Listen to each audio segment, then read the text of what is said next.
नमस्कार मित्रांनो. असं होतंय की नाही, प्रेशर आलंय फुल, बरोबर आहे. उद्या प्रिलिम्स आहे, यूपीएससी प्रिलिम्स. वर्षभरानंतर येणारा हा सण आहे म्हणा, सोहळा आहे म्हणा, काय म्हणायचं ते म्हणा, पण प्रेशर तर येणारच. का प्रेशर येणार? परत एकदा सांगतो, तुम्हाला प्रेशर का येतंय? तर सगळ्यात मुख्य कारण आहे, तुम्ही खूप सिन्सिअर आहात, तुम्ही जेन्युइन आहात, तुम्ही ऑनेस्ट आहात आणि सगळ्यात महत्त्वाची गोष्ट, तुम्ही मागच्या वर्षभर खूप सिन्सिअरली या परीक्षेची वाट पाहितली आहे आणि तुम्ही या परीक्षेसाठी खूप सिन्सिअरली प्रिपरेशन केलंय. म्हणून तुम्हाला प्रेशर येतं. प्रेशर केव्हा येतं माहिती आहे का? जेव्हा आपण आपल्या परीने सगळे प्रयत्न करतो आणि सगळे प्रयत्न झाल्यानंतर सुद्धा आपल्याला वाटतं, की अरे काहीतरी माझ्या हातातल्या नसलेल्या गोष्टीमधनं काहीतरी चुकीचं घडू नये आणि माझ्या मनास जोगी होणारी गोष्ट माझ्या मनाच्या विरुद्ध जाऊ नये, तेव्हा माणसाला प्रेशर येतं. म्हणून तुम्हाला जर प्रेशर येत असेल, तरी चांगली गोष्ट आहे. याला आपण पॉझिटिव्ह प्रेशर म्हणूया. मी हे सगळं बोलतोय, हे त्या सिन्सिअर, हार्डवर्किंग, जेन्युइन लोकांसाठी आहे, की ज्यांना प्रेशर येतं, ज्यांना काही अभ्यास न करता प्रेशर येतं, त्यांना लांबूनच राम-राम आहे. हा व्हिडिओ तुमच्यासाठी नाहीये. तर प्रेशर येणं स्वाभाविक आहे, पण आता तुम्हाला कुठेतरी या प्रेशरला बाजूला सारायचं आहे. का बाजूला सारायचं? त्यामागचं मुख्य कारण सांगतो. मित्रांनो, यूपीएससी प्रिलिम्स, एमपीएससी प्रिलिम्स किंवा कोणतीही ऑब्जेक्टिव्हची परीक्षा जर तुम्ही देताना, ह्या सगळ्याच्या सगळ्या परीक्षा टेम्परामेंटच्या असतात. टेम्परामेंट म्हणजे काय? तर साधी गोष्ट आहे. टेम्परामेंट म्हणजे तुम्ही इथं किती अभ्यास केलाय, कसा अभ्यास केलाय, पाठांतर किती आहे, किती पुस्तकं वाचलीत, किती रिव्हिजन झालेत, या सगळ्यांपेक्षा तुम्ही एक्झामिनेशन हॉलमध्ये गेल्यानंतर किती शांत राहता, किती संयमी राहता, किती कूल राहता आणि सगळ्यात महत्त्वाची गोष्ट, आलेल्या प्रत्येक प्रश्नाला कसं सामोरं जाता आणि प्रत्येक प्रश्न सोडवताना तुम्ही हे मॅनिफेस्टेशन करायला हवं, की नाही माझा रिझल्ट येणार आहे, माझा रिझल्ट येणार आहे, माझा रिझल्ट येणार आहे. आत्तापासून सांगतो, आत्तापासून तुम्ही सगळ्यांनी काय करायचंय, आता या मोमेंटपासून तुम्ही तुमचा अभ्यास थांबवायचा आहे. हो, थांबवा.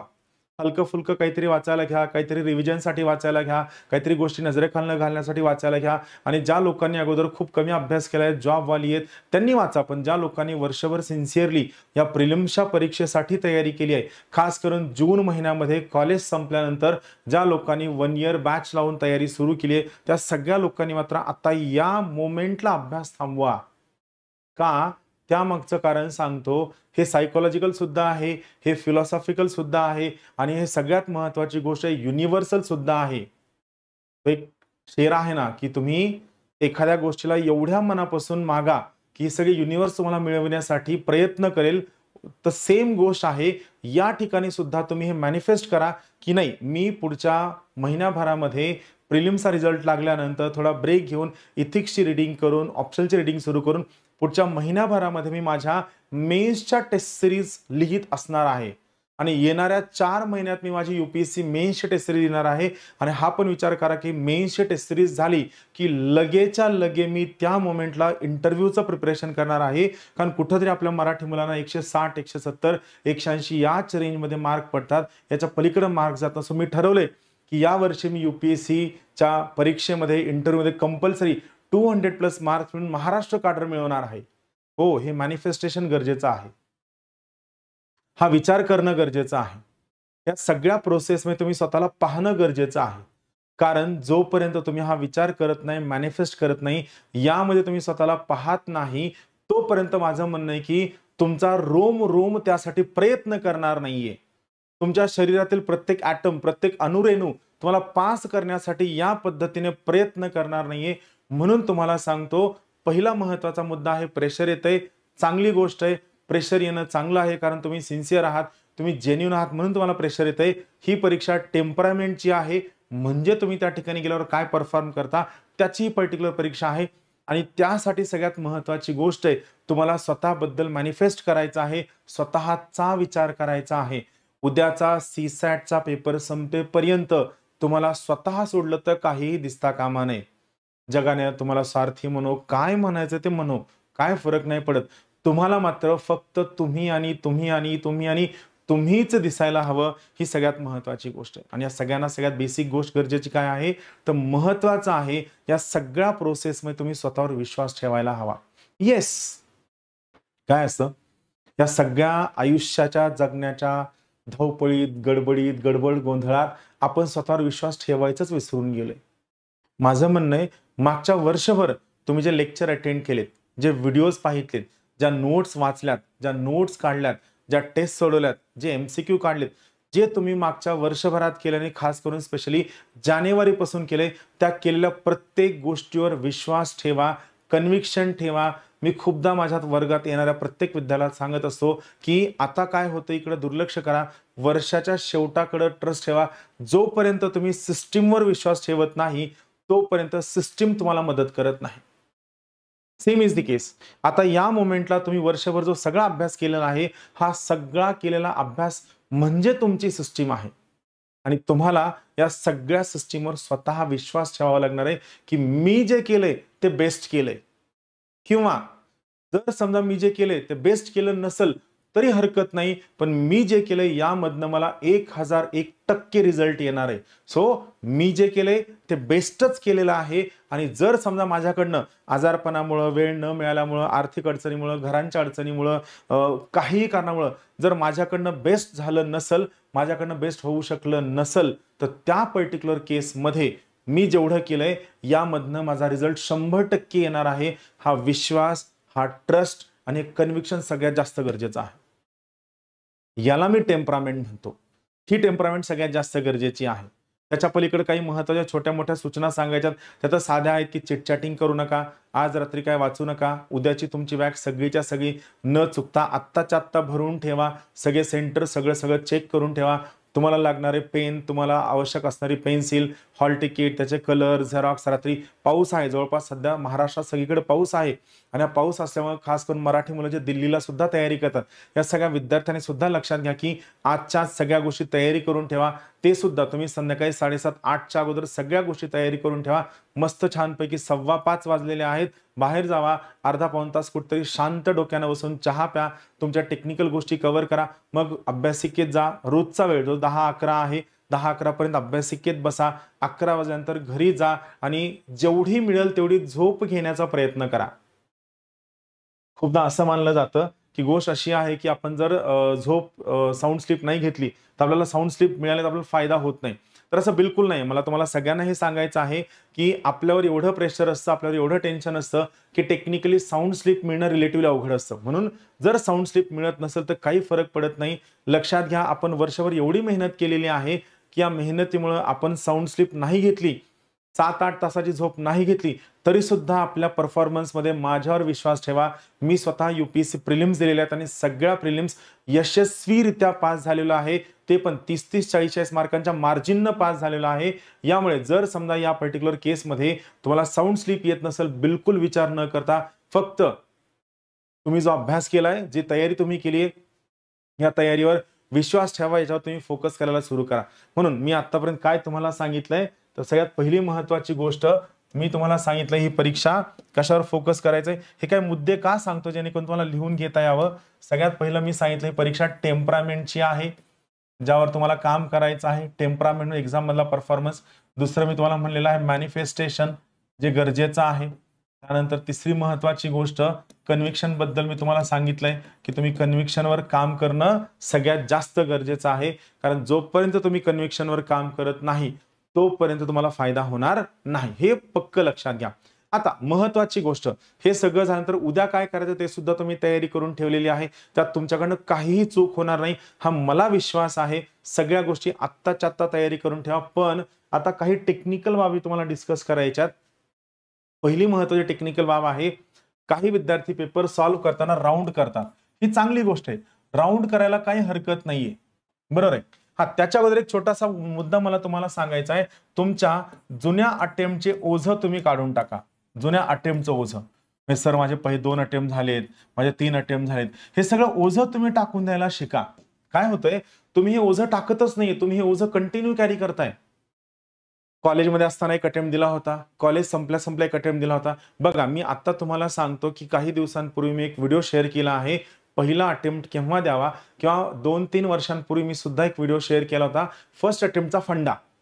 हा जो फर्स्ट अटेम्प्टचा फंडा, यात मी क्लिअरली सांगितलं होतं की जेव्हा मी माझं डिग्री संपल्यानंतर पहिल्यांदा पुण्यात आलो, त्यावेळेस पुण्यामध्ये मी एक कोचिंग क्लास केला, इथलचा एक कोचिंग क्लास झाल्यानंतर मग मी दिल्लीला एक कोचिंग क्लास केला, आणि 2 कोचिंग क्लास केल्यानंतर मग मी प्रिलिम्स दिली, आणि यामुळे मी प्रिलिम्स कधी फेल झालो नाही. बघा, टेक्निकली मी अटेम्प्ट केव्हा दिला, तर पुण्याचा एक क्लास आणि दिल्लीचा एक क्लास संपल्यानंतर मग मी अटेम्प्ट दिला.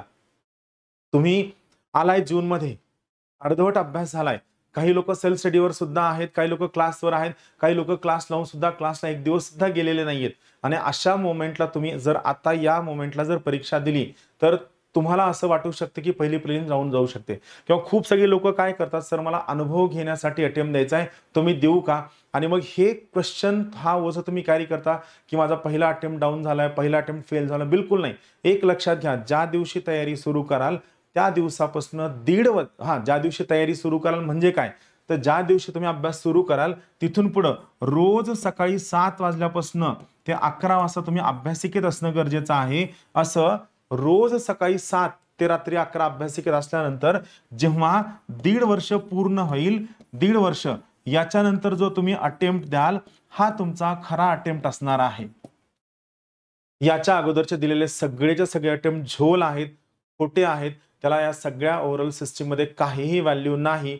म्हणून तुम्हाला या मोमेंटला सांगतो, महत्वाचं काय, ज्या विद्यार्थ्याने तयारी सुरू केल्यानंतर 1.5 वर्ष रोज न चुकता 7 ते 11 चांगला अभ्यास केलाय, यानंतर जो तो अटेम्प्ट देईल तो अटेम्प्ट महत्वाचा आहे. त्यामुळे अटेम्प्टचं ओझं वाहनं आता या मोमेंटला बंद करा. मगाशी मी तुम्हाला काय सांगितलं, तुम्ही स्वतःवर हा विश्वास ठेवायचा आहे की तुम्ही जे प्रिपेअर केलंय हे तुम्हाला हा विश्वास, तुम्ही खूप बेस्ट प्रिपेअर केलंय. आणि जर समजा तुम्ही बेस्ट प्रिपेअर केलं नसलं तरी सुद्धा हा विश्वास ठेवायचा आहे, जेवढं मी प्रिपरेशन केलेलं आहे तेवढ्यावरच रिझल्ट येईल, हा तुम्हाला विश्वास ठेवला की ऑटोमॅटिकली रिझल्ट येतो. राईट. चला आपण पुढच्या मुद्द्याकडे वळूया. तर आपण काय करतो, पेपर सोडवताना राऊंड करतो. 2 पद्धती आहेत. पहिले विद्यार्थी काय करतात, पहिल्या राऊंड मध्ये पहिले 25 प्रश्न सोडवल्यानंतर डार्क करायचं, किंवा 50 क्वेश्चन सोडल्यानंतर डार्क करायचं, किंवा 75 नंतर असं राऊंड करतात. किंवा दुसरे लोक काय करतात, सगळे 100 प्रश्न सॉल्व्ह झाल्यानंतर मग राऊंड करायचं. या ठिकाणी सगळं करेक्ट आहे, पण कधी कधी काय होतं तुम्हाला सांगतो, कधी कधी काय होतं, आपण एवढ्या प्रेशरमध्ये असतो. 2 टाईपचं प्रेशर असतं. एक तर ऑलरेडी आपल्या जुन्या प्रिलिम्स उडलेल्या असतात त्यामुळे प्रेशर असतं, किंवा माइट बी असं असू शकतं की तुमचा शेवटचा 6वा अटेम्प्ट आहे, हा माइट बी तुमचा शेवटचा 9वा अटेम्प्ट आहे, किंवा असं आहे की घरच्यांनी आता फायनल अल्टिमेटम देऊन ठेवलंय की बाबा आतापर्यंत होतं ते बास झालं, तुझ्या मनानं तुझ्या सोयीनं आम्ही सगळं केलंय, इथून पुढे मात्र तुझ्या मनानं तुझ्या सोयीनं आम्ही ऐकणार नाहीयेत, हा शेवटचा अटेम्प्ट आहे, सगळं उरक, पास झाला ठीक आहे, पास नाही झाला सगळं गुंडाळून घरी आहे. तर या प्रेशरमध्ये जेव्हा तुम्ही असता त्यावेळेस इथं एखादी जरी लाईन चुकली या सगळ्या प्रोसेसमध्ये, परत एकदा सांगतो, या सगळ्या प्रोसेसमध्ये तुमची एखादी जरी लाईन चुकली, जर तुमचे 3 ते 4 प्रश्न चुकले तर त्या प्रेशरमध्ये तुम्ही पुरलेला सगळा पेपर खराब करता, किंवा तुम्ही सीसॅटचा पेपर कॉम्प्रोमाइज करता. मी काय करायचं मी तुम्हाला सांगतो. फॉर एक्झाम्पल, हा तुमचा क्वेश्चन पेपर आहे, बरोबर आहे, हे 2 फोल्ड असतात क्वेश्चन पेपरचे. आता हा दुसरा फोल्ड आहे, तर मी गेल्या गेल्या काय करायचो, या सगळ्या या पेपरला फोल्ड करायचो. फोल्ड केलं म्हणजे काय होईल, मला या ठिकाणी एकच बाजू दिसेल, बरोबर. समजा ही एकच बाजू मला दिसतीये, आता मला एकच पेपर दिसतोय. मग हा पेपर या ठिकाणी ठेवलाय, या ठिकाणी मी काय केलंय, असं माझे आन्सर बुकले ठेवले, जिथं 3 असं सगळं केलेलं आहे. इथं पहिला प्रश्न आहे, इथं सेकंड क्वेश्चन आहे, थर्ड क्वेश्चन आहे. मी सगळ्यात महत्वाचं काय करतो, तर या पेपरवरती जेवढे क्वेश्चन्स असतील एवढे क्वेश्चन्स सोडवले की, सगळेच्या सगळे क्वेश्चन सोडवायचे नाहीयेत, आपण दुसरा राऊंड तिसरा राऊंड करणार आहोत. जर वेळ मिळाला तर, जर पेपर सोपा आला तर, जर तुम्हाला पहिल्या 25 प्रश्नांमध्ये हा अंदाज आला की नाही दुसरा किंवा तिसरा राऊंड होणं शक्य नाहीये, पेपर मोठा आहे, डिफिकल्ट आहे, कॉम्प्लिकेटेड आहे, वेग आहे, आणि सगळ्यात महत्वाची गोष्ट स्पेसिफिक किंवा करेक्ट येणाऱ्या क्वेश्चनचे उत्तर खूप कमी आहेत, त्या केसमध्ये राऊंड होऊ शकत नाही. मागच्या वर्षी तुम्ही बघा कट ऑफ किती लागलाय, फक्त 87 कट ऑफ लागलाय. अंदाज घ्या किती कमी कट ऑफ लागलाय, बरोबर आहे. तर या पर्टिक्युलर केसमध्ये हा जो पेज आहे, या पेजवरचा पहिला क्वेश्चन सॉल्व्ह करून झाला, दुसरा सॉल्व्ह करून झाला, तिसरा नाही झाला, पहिल्या क्वेश्चनला मार्क करायचं, दुसऱ्या क्वेश्चनला मार्क करायचं, परत हा पेज पलटायचा, मग इकडे आलात की परत तुमचं म्हणजे पेज वाईज तुम्ही एमसीक्यू सॉल्व्ह करत जा. याचा फायदा काय होतो? याचा फायदा हा होतो की तुमच्या त्या पेजवर लक्ष राहतं. दुसरी सगळ्यात महत्वाची गोष्ट, तुमची सिरीज चुकण्याची भीती खूप कमी असते. हा पहिला फंडा माझ्या म्हणणं तुम्ही प्रत्येकाने हे फॉलो करावं, कारण प्रेशरमध्ये सिरीज चुकली, गोष्टी कॉम्प्रोमाइज झाल्या की आपली प्रिलिम्स सोडायला वेळ लागत नाही. आणि लक्षात घ्या, एक दोन सिली मिस्टेक जरी झाला तरी सुद्धा हे आपल्यासारख्या सिन्सिअर सर्वसामान्य मध्यमवर्गीय घरातील विद्यार्थ्याला परवडणारं नाहीये, कारण आपण आपल्या आयुष्यातील खूप सगळी स्वप्न कॉम्प्रोमाइज करून या ठिकाणी या परीक्षेची तयारी करतोय. म्हणून लक्षात घ्या, आपल्याला एकही स्टोन अनटर्न ठेवायचा नाहीये. प्रत्येक गोष्ट या ठिकाणी आपल्याला खूप चांगल्या पद्धतीने तयारी करायची आहे. हा पहिला पॉइंट झाला, लक्षात आला. दुसरा महत्वाचा मुद्दा, आता ज्यावेळेस तुम्ही क्वेश्चन सॉल्व्ह करायला जाता, याचा आणखीन एक फायदा तुम्हाला सांगतो. मला सांगा, प्रिलिम्सचे पेपर सॉल्व्ह करणे रिगरस एक्सरसाइज आहे की नाही? तुमचं ब्रेन थकतं की नाही? खूप जास्त थकतं. आपलं ब्रेन या लेवलला थकतं की आपल्याला स्वतःला अंदाज येतो की खूप आपण डाऊन झालोय. आता जेव्हा तुम्ही हा एक पेज सोडवता, एक पेज सोडवल्यानंतर मग तुम्ही गोल करायला घेता, डार्क करायला घेता, मग यावेळेस काय होतं माहिती का? तुम्ही या ठिकाणी कोणतं काम करताय क्वेश्चन सॉल्व्ह करताना, याला म्हणायचं इंटेलेक्च्युअल वर्क. बरोबर, याला काय म्हणायचं? इंटेलेक्च्युअल वर्क किंवा न्यूरल वर्क. हे तुमच्या डोक्याचं काम आहे. इथं जेव्हा तुम्ही काम करताय, हे इंटेलेक्च्युअल वर्क नाहीये गोल करणं, हे काय आहे? हे मेकॅनिकल वर्क आहे. बरोबर आहे. किंवा न्यूरोलॉजी भाषेत काय, हे मोटर वर्क आहे. बरोबर आहे. जेव्हा तुम्ही मोटर वर्क करता त्यावेळेस फक्त तुमची फिजिओलॉजी वर्क करत असते. मग पहिला पेपर सोडून, पहिलं पेज सोडून झाल्यानंतर जेव्हा या ठिकाणी तुम्ही याला डार्क करताय, तेव्हा ऑटोमॅटिकली या ठिकाणी तुमच्या ब्रेनला थोडा आराम मिळतो हे गोल करेपर्यंत. 4 प्रश्न सोडवले, गोल करताय आराम. 2 प्रश्न सोडवले, गोल करताय आराम. प्रत्येक वेळी काय होतं की क्वेश्चन सॉल्व्ह करायला गेलं की तुम्हाला डोकं जास्त चालवावं लागतं, मार्क करायला गेले की आराम मिळतो. म्हणजे थोडक्यात आपलं ब्रेन काय होतं? आराम करणं, काम करणं, आराम करणं, काम करणं. ब्रेन जास्त एफिशियंटली काम करतं. लक्षात घ्या, आपलं ब्रेन म्हणजे काय मोटरसायकल किंवा 4 व्हीलरचं इंजिन नाहीये की 100 किलोमीटर पळवायचं, त्याला गरम करायचं. आपल्या ब्रेनला गरम करण्याची आवश्यकता नसते. एक्झामिनेशन हॉलमध्ये गेल्यानंतर आपलं ब्रेन ऑलरेडी इंजिन गरम असतं, ते चांगलं परफॉर्म करतं. म्हणून पहिली गोष्ट काय लक्षात घ्या, हे असं का करायचं? 2 कारणांसाठी. पहिलं कारण आहे, कोणत्याही पद्धतीने आपली सिरीज चुकता कामा नये. आणि दुसरं सगळ्यात महत्त्वाचं कारण आहे, आपल्या ब्रेनला रेस्ट मिळायला हवी, जेणेकरून ते खूप जास्त इफिशियंटली परफॉर्म करू शकेल. प्रत्येक गोष्टीच्या पाठीमागं सायन्स आहे, जे तुम्हाला लक्षात ठेवायचं. आता हे झाल्यानंतर पुढे काय करायचं तुम्हाला सांगतो. आता पुढे काय झालं, तुम्ही पेपर सॉल्व्ह करायला आलाय. पेपर सॉल्व्ह करताना इमॅजिन करा, समजा हे एक 4-5 क्वेश्चन्स आहेत. आपल्याला काय करायचं? मी तुमचं काय करतो, पेपर सॉल्व्हिंग थोडंसं सोपं करतोय. हा क्वेश्चन नंबर 1 आहे, हा क्वेश्चन नंबर 2 आहे, क्वेश्चन नंबर 3, 4 आणि लेट अस से 5. हे 5 प्रश्न आहेत. आणि समजा इथं आणखीन एक पेज आहे. आपण थोडे छोटे पेजेस काढतो. हे 2 नंबरचं एक पेज आहे,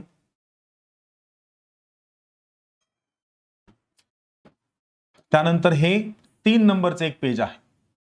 करेक्ट आहे. आता काय झालं, समजा तुम्ही हा पहिला क्वेश्चन सॉल्व्ह करायला घेतलाय.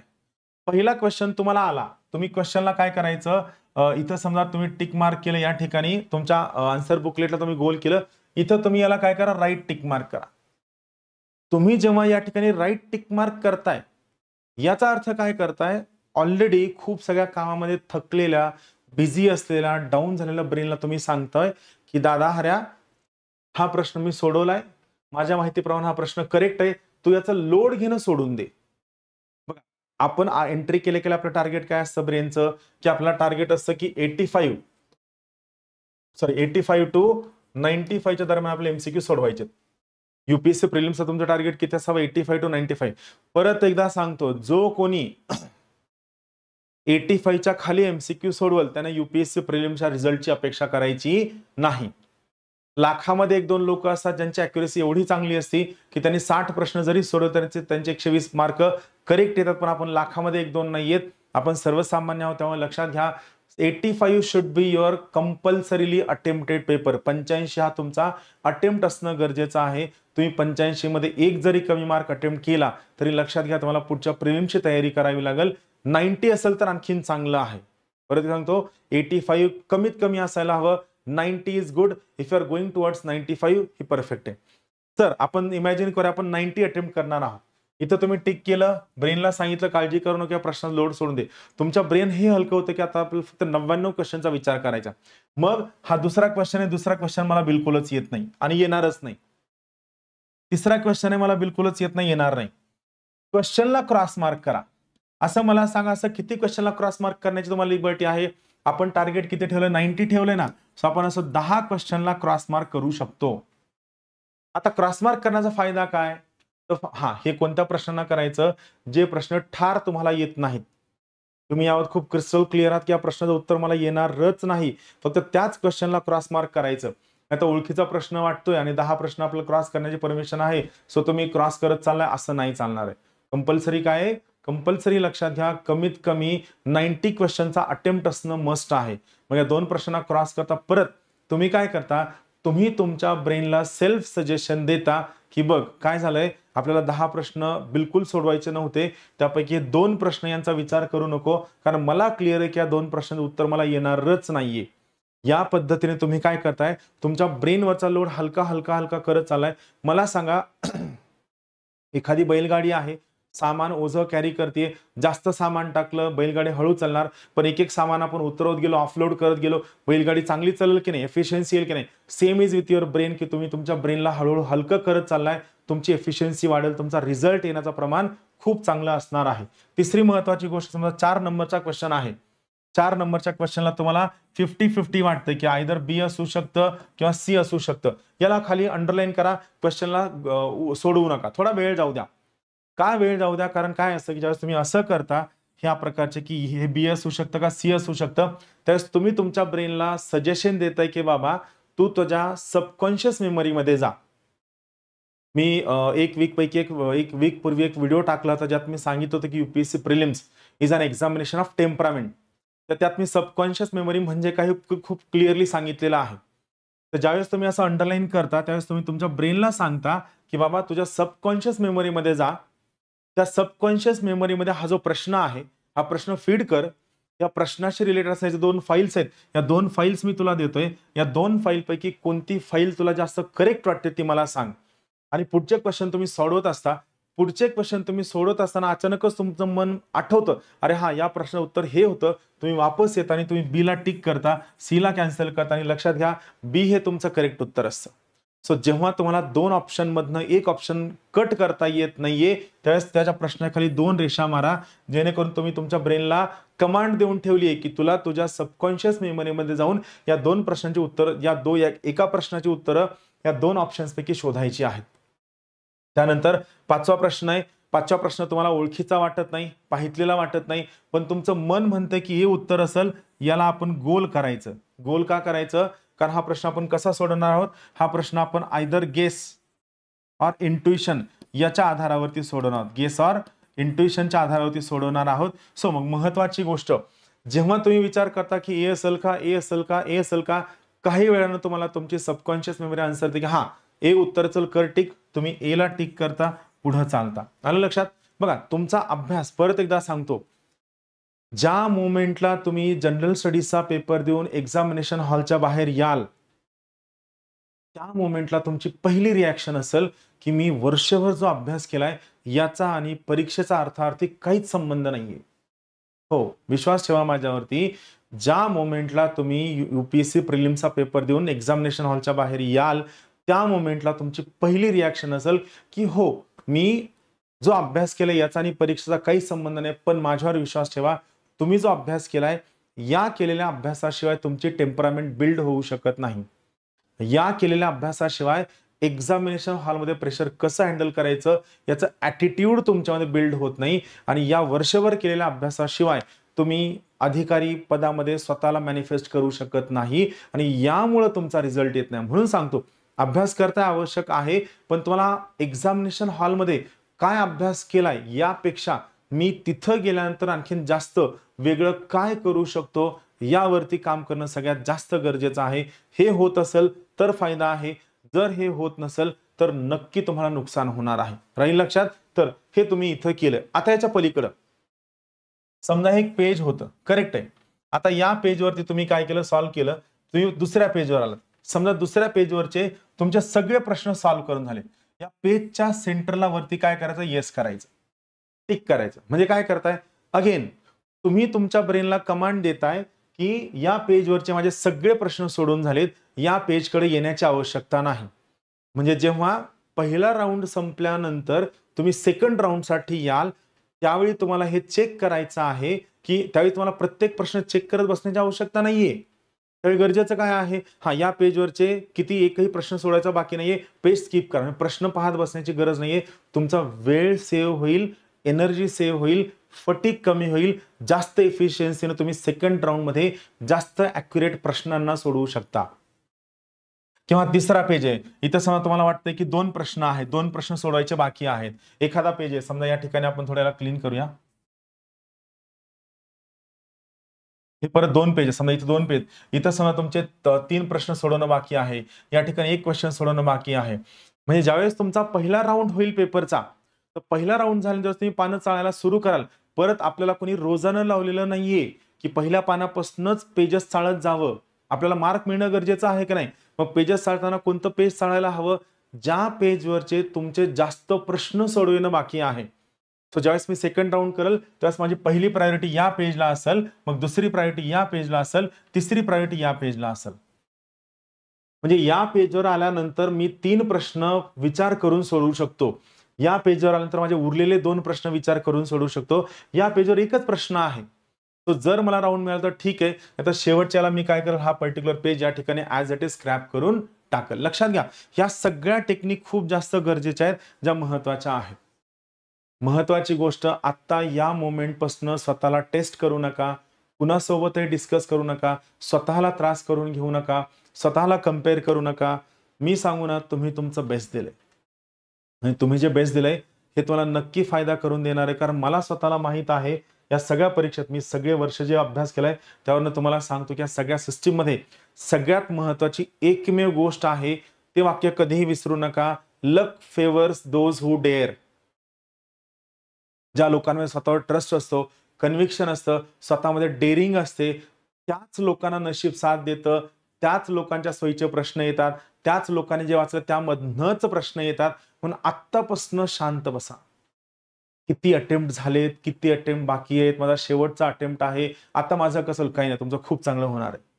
तुम्ही UPSC चांगली सिन्सिअरली तयारी केलेली आहे, 1-2 मेन्स दिलेल्या आहेत, 1-2 इंटरव्ह्यूज दिलेले आहेत. सो तुम्ही उपाशी मरू शकत नाही, तुमचं खूप चांगलं होणार आहे. फक्त नंतर काय होणार आहे हा विचार आपण उद्या संध्याकाळी 5 नंतर करूया.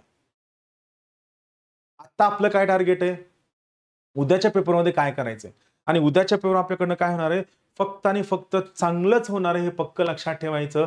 हे सगळं सांगून तुम्हाला माझ्याकडनं, ज्ञानदीप अकॅडमीकडनं UPSC प्रिलिमसाठी मनापासून शुभेच्छा. मला आपल्या सगळ्या विद्यार्थ्यांवर, खास करून बॅचच्या विद्यार्थ्यांवर खूप विश्वास आहे की तुम्हाला चांगलं डिलिव्हर तर झालेलं आहेच आहे, पण तुम्ही अभ्यास सुद्धा खूप चांगला केलाय. आणि सगळ्यात महत्त्वाची गोष्ट, या वर्षीचे ब्रेन टीजर आणि डेली टेस्टमध्ये खूप चांगल्या पद्धतीने तुमचं सिलेबस कव्हरेज झालाय, तो मात्र चांगला सोडवण्याचा प्रयत्न करा. या सगळ्यांसाठी तुम्हाला ज्ञानदीपकडनं आणि माझ्याकडनं मनापासून शुभेच्छा. लवकरात लवकर या. आपण 17 जून पासून आन्सर रायटिंगची समर्पणची बॅच सुरू करतोय. आपल्याला यावर्षी नक्की काही करून मेन्स मधला रिझल्ट काढायचा आहे, हे आत्तापासून विचार करायला सुरू करा. शांत बसा, आराम करा, स्वतःवर विश्वास ठेवा. कुठंतरी जर तुम्ही सदाशिव पेठेत अभ्यास करत असाल तर ओंकारेश्वर मंदिरावर, एकदम छान ओंकारेश्वराचं मंदिर आहे, जाऊन 2-3 तास शांत बसा. एकदम शांत आहे. माइट बी पाऊस थोडासा कमी झाला असेल की तुमच्या गावात जवळपास कुठं मंदिर असेल त्या ठिकाणी एकदम निवांत जाऊन बसा. ज्या ठिकाणी ज्या पॉझिटिव्ह वाईब्स आहेत त्या पॉझिटिव्ह वाईब्स आज भरभरून घ्या. मी तुम्हाला सांगतो, तुम्ही नक्की पास होणार आहात. हा माझा विश्वास आहे. माझा विश्वास कधीही फेल ठरलेला नाही. थँक्यू.